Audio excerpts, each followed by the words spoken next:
আসি পরের খবরে। 2026 তৃণমূলকে টাটা করার বছর বলেই কটাক্ষ অমিত শাহের। 50%-এরও বেশি ভোট পেয়ে বাংলা জয় করবে বিজেপি।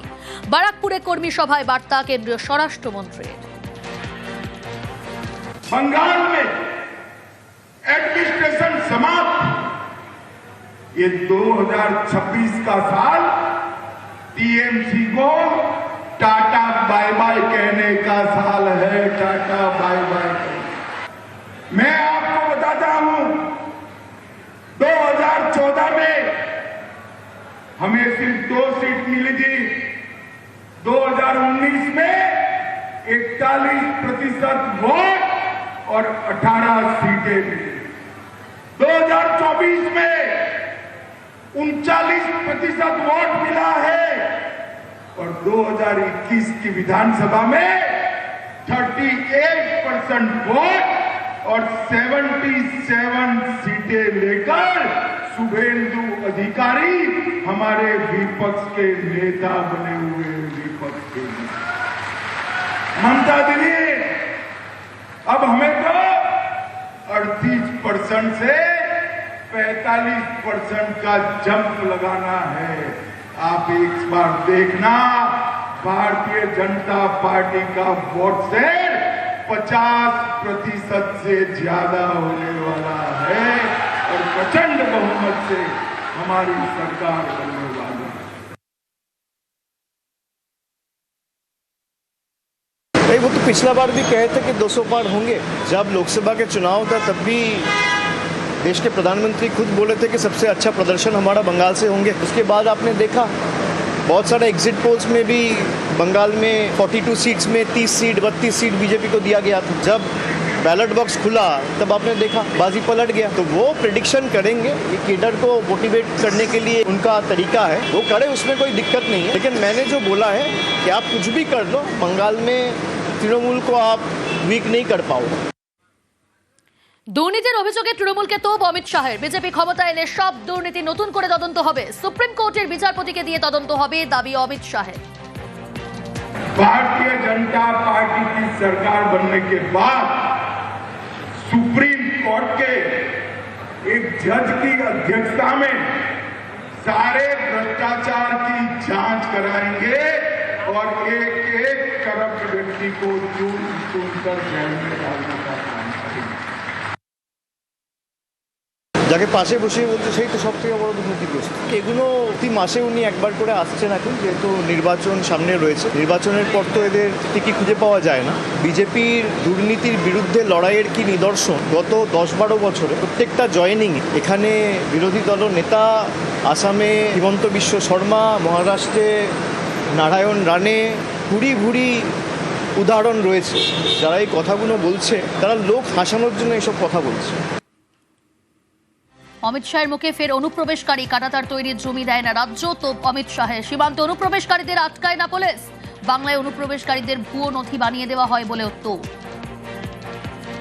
पश्चिम बंगाल में जिस तरह से घुसपैठ चल रही है, पश्चिम बंगाल से हो रही घुसपैठियों की ये फौज केवल पश्चिम बंगाल नहीं, पूरे देश के लिए सुरक्षा का एक बहुत बड़ा सवाल बना है।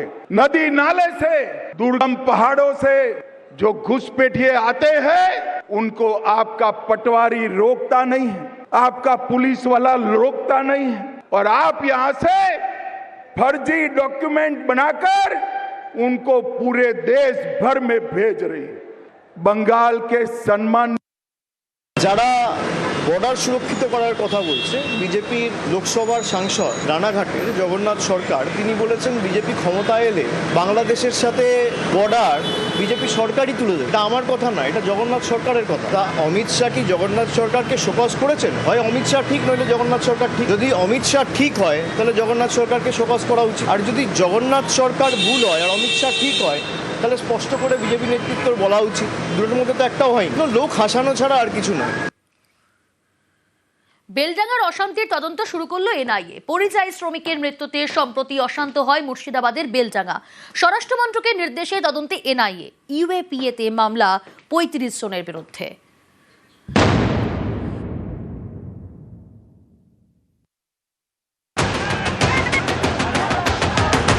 ঝাড়খণ্ডে পরিযায়ী শ্রমিকের মৃত্যু। গত 16 জানুয়ারি মুর্শিদাবাদের বেলডাঙ্গায় তার দেহ ফিরতেই তুলকালাম। পরপর দুদিন চলে অবরোধ বিক্ষোভ। স্বরাষ্ট্র মন্ত্রকের নির্দেশে এই অশান্তির তদন্তে এনআইএ শনিবার কেন্দ্রীয় তদন্তকারী সংস্থার 8 সদস্য বেলডাঙ্গায় যান। এই ঘটনায় ইউএপিএতে মামলা রুজু করা হয়েছে। এছাড়াও ভারতীয় ন্যায় সংহিতায় খুনের চেষ্টা, বিপজ্জনকভাবে মারধর ও হামলা, কর্তব্যরত পুলিশ কর্মীর উপর বিপজ্জনকভাবে হামলা, বেআইনিভাবে আটকে রাখা, কর্তব্যরত পুলিশকে হেনস্থা, বেআইনি জমায়েত, সরকারি কাজে বাধা এবং ভাঙচুরের ধারায় মামলা রুজু করা হয়েছে। এফআইআর করা হয়েছে 35 জনের বিরুদ্ধে। এদিন বেলডাঙ্গা থানায় যায় এনআইএ, কেস ডায়েরি নেয়।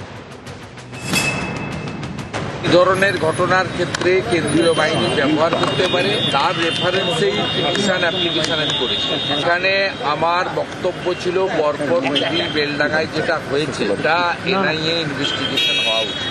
যা করা হয়েছে এটা কোনো প্রোটেস্ট নয়, এটা কমপ্লিটলি অ্যান্টি ন্যাশনাল অ্যাক্টিভিটি। তা সঙ্গে পিএফআই সিমির মতো ব্যান অর্গানাইজেশন এবং যারা দেশকে দুর্বল করতে চায়, দেশের ভিতরে নাশকতা করতে চায়, তাদের কাজ আমি ওয়েলকাম করছি এই ইনভেস্টিগেশন। সিবিআই, ইডি, এনআইএ, এখন নির্বাচন কমিশন, এগুলো তো বিজেপির শাখা সংগঠন। গণতান্ত্রিক প্ল্যাটফর্ম তো সব শেষ। আর আমরা তো জানি এগুলোর জন্য আমরা তো রেডি, প্রস্তুত মানসিকভাবে, যে ইলেকশনের আগে ইডি, সিবিআই, এনআইএ এসব হবে। বিখ্যাত জনপ্রিয় সিনেমার মতো বলতে পারি যে তোমার হাতে ইডি আছে, সিবিআই আছে, এনআইএ আছে, এজেন্সি আছে, তোমার কাছে কি আছে? তেরা পাস কে আয়? মেরা পাস মা আয়, মমতা ব্যানার্জি আয়। 16 এবং 17 জানুয়ারি বেলডাঙ্গায় ধুন্ধুমার। এ নিয়ে জল গড়ায় কলকাতা হাইকোর্টে। সেই মামলার শুনানিতে আদালতের পর্যবেক্ষণ ছিল এনআইএ তদন্তের বিষয়ে কেন্দ্র আইন অনুযায়ী পদক্ষেপ করতে পারবে। এরপরেই স্বরাষ্ট্রমন্ত্রক এনআইএকে তদন্তের নির্দেশ দেয়। এদিন কেন্দ্রীয় তদন্তকারী সংস্থার একটি টিম পৌঁছয় বেলডাঙ্গায়। শুরু হয় তদন্ত, শুরু রাজনীতির লড়াইও।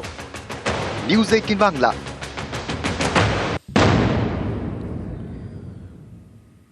গোঘাটের দিকে নজর রাখি। জলে আমরা ওরা, বিজেপি করায় বন্ধ পানীয় জল পরিষেবা। পাড়ার কল থেকেও নিতে দেওয়া হচ্ছে না জল, এমনটাই অভিযোগ। গোঘাটের বাগপাড়া এলাকা, সেখানে এই ঘটনা। সোমনাথ রয়েছে আমার সঙ্গে। সোমনাথ, প্রথমে জানতে চাইবো ঠিক কি অভিযোগ। সোমনাথ, শোনা যাচ্ছে?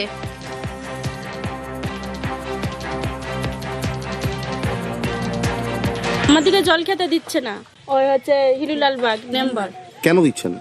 আমরা বিজেপি পার্টি করি আর ওরা সব 3 আঙুল করে বলে এই তারিখ। 1 বছর ধরে 3-4 মাস হয়ে গেল আমি আমার একটা কাকিমা বাউন্ডে, তাদের বাড়ি থেকে আমি জল চান খাওয়া পর্যন্ত সবই করি। ওদের বাড়িতে সরকারি প্রকল্পের জল পাচ্ছি না। মেম্বার হয়তো আজকেও তো বাধা দিয়ে চলে গেল।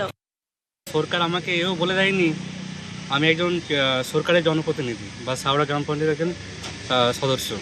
তো আমার সরকার বলে দেয়নি কে সিপিএম করছে কে বিজেপি করছে, তোমরা তাকে বেছে বেছে জল দাও বা বেছে বেছে ঘর দাও।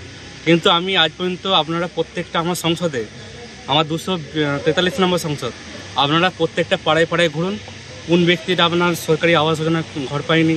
হ্যাঁ, যদি বলে হিরুলাল বাগ যে মেম্বার আমাদের পাড়াতে জল দেয়নি, আমি যেটা আপনারা মিডিয়া বন্ধুরা যেটা আমাকে বলবেন আমি সেটা মেনে নেব।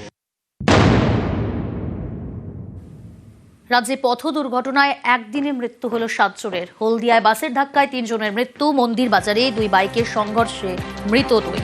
রঘুনাথগঞ্জে লরির ধাক্কায় মাধ্যমিক পরীক্ষার্থীর মৃত্যু। জলপাইগুড়ি শিলিগুড়ি জাতীয় সড়কে পথ দুর্ঘটনায় মৃত 1। হলদিয়ায় বাসের ধাক্কায় মৃত 3। বাসুদেবপুর ঘোষের মোড়ের কাছে দুর্ঘটনা। কুকড়াহাটিগামী বাসের ধাক্কায় 3 বাইক আরোহীর মৃত্যু হয়েছে। ঘটনাস্থলে সুতাহাটা থানার পুলিশ। এদিকে মুর্শিদাবাদের রঘুনাথগঞ্জ থানা এলাকায় সেখানেও দুর্ঘটনায় মৃত্যু। পথ দুর্ঘটনায় মৃত্যু 1 মাধ্যমিক পরীক্ষার্থী। লরির ধাক্কায় মৃত্যু গাড়িতে থাকা পড়ুয়ার। আশঙ্কাজনক অবস্থায় হাসপাতালে ভর্তি আরও 3 জন। অন্যদিকে জলপাইগুড়ি শিলিগুড়ি জাতীয় সড়কে দুর্ঘটনায় মৃত্যু। এসআইআর এর কাজে যাওয়ার পথে দুর্ঘটনায় মৃত্যু। ডাম্পারের ধাক্কায় মৃত্যু 1, আশঙ্কাজনক 1 জন।